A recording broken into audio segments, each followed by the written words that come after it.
আজকে আমরা চলে এসেছি ম্যাজিক শো দেখতে। দেখো টিকিট কাটার ওখানে কত লাইন, আর আমরা টিকিট পেয়ে গেছি, এখন আমরা ঢুকে পড়েছি শো দেখতে। তো দেখো কিছুটা তোমাদেরকেও দেখাচ্ছি। আমি তো এই প্রথমবার আর কি এরকম লাইভ ম্যাজিক শো দেখলাম, বেশ ভালো লাগলো। কিন্তু ম্যাজিশিয়ান হেমরাজ, এনার শো কিন্তু খুবই ভালো। তো 5টা আর 7টা দুটো শো হচ্ছিল, তো আমরা গেছিলাম 5টার শোটা দেখতে।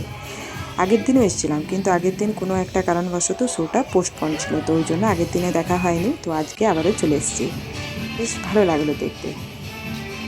তো এরপর আমি স্টেজেও উঠেছিলাম, একটা মানে নতুন এক্সপিরিয়েন্স আর কি আমার, বেশ ভালো লাগলো। কিন্তু এটা হচ্ছে দুর্গাপুরের নেতাজি ভবন এজন।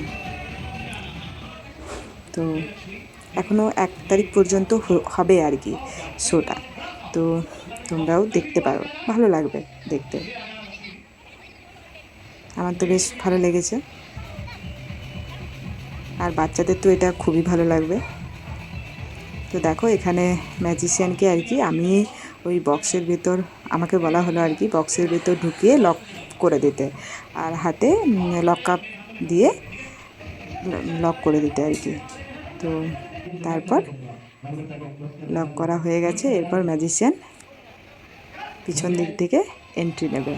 বেশ ভালো ছিল, কিন্তু ইন্টারেস্টিং। তারপর এরপর যখন বলবে এরপর আর কি যে লকটা খুলতে, তো লক খুললে আবারও দেখতে পাওয়া যাবে ম্যাজিশিয়ানকে আর কি। তো আমার তো বেশ ভালো লেগেছে, তোমরাও ওখানে যেতে পারো। তো চলো আজকের ভিডিওটা এখানে শেষ করছি, টাটা।